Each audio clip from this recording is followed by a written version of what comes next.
ભરૂચ અને નર્મદા જિલ્લાનું ગ્રામ વિકાસ સંમેલન ભરૂચ ખાતે યોજાયું.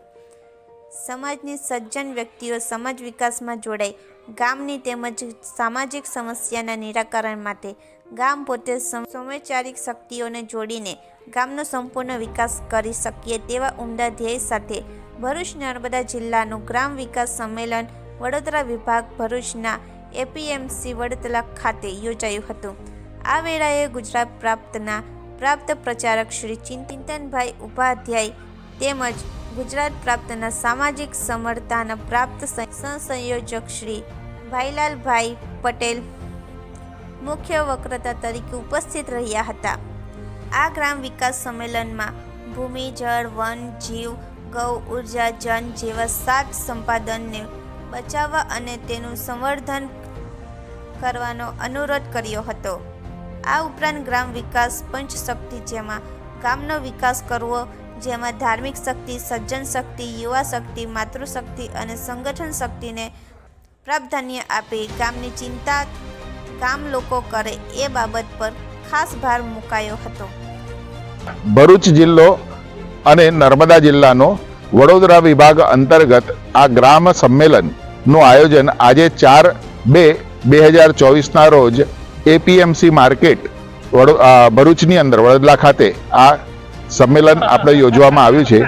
આ સંમેલન નિમિત્તે આપણે ભરૂચ જિલ્લાના કુલ 672 ગામ પૈકી 330 ગામનો સંપર્ક થયેલો છે. એ જ રીતના નર્મદા જિલ્લાના કુલ 600 ઉપરાંત ગામમાંથી 150 ગામનો સંપર્ક કરીને દરેક ગામમાંથી 2 કે 3 અગ્રગણ્ય લોકો, જે લોકો કંઈક ગ્રામ વિકાસનું કંઈક ને કંઈક કામ કરે છે, જે કંઈક સફળ પણ થયા છે, એને સફળતાપૂર્વક પ્રયોગ કર્યા છે, એવા લોકો અહીંયા ઉપસ્થિત થવાના છે. એટલે એવા લોકોનું આ સંમેલન અહીંયા ગ્રામ વિકાસ અંતર્ગત થઈ રહ્યું છે.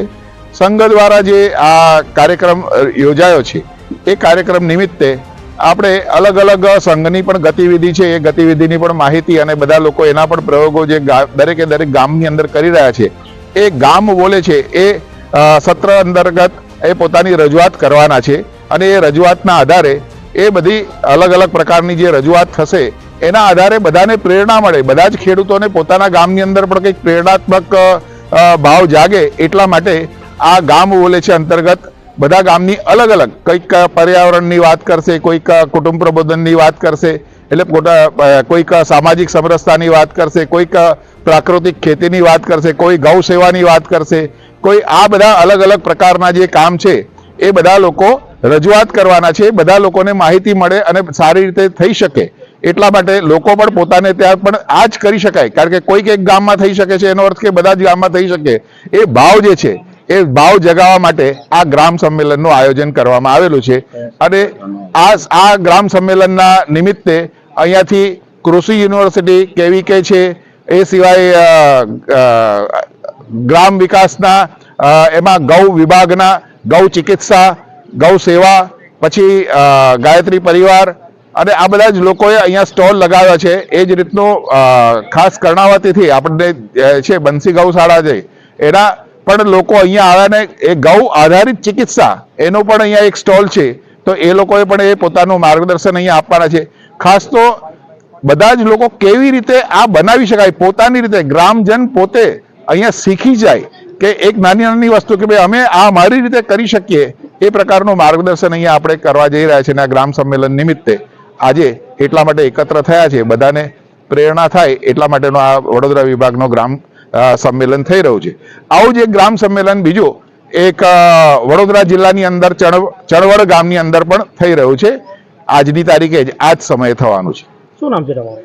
કિરણ જોશી, વડોદરા વિભાગ ગ્રામ વિકાસ સંયોજક એવી મારી જવાબદારી છે. મારી બાજુમાં છે નીરવભાઈ પટેલ, એ ગુજરાત પ્રાંતના સહબૌદ્ધિક પ્રમુખ છે રાષ્ટ્રીય સ્વયંસેવક સંઘના. અને મારી જમણી બાજુમાં જે છે એ કલ્પેશભાઈ પટેલ એ ગુજરાત પ્રાંતના ગ્રામ વિકાસ સંયોજક એવી એમની જવાબદારી છે.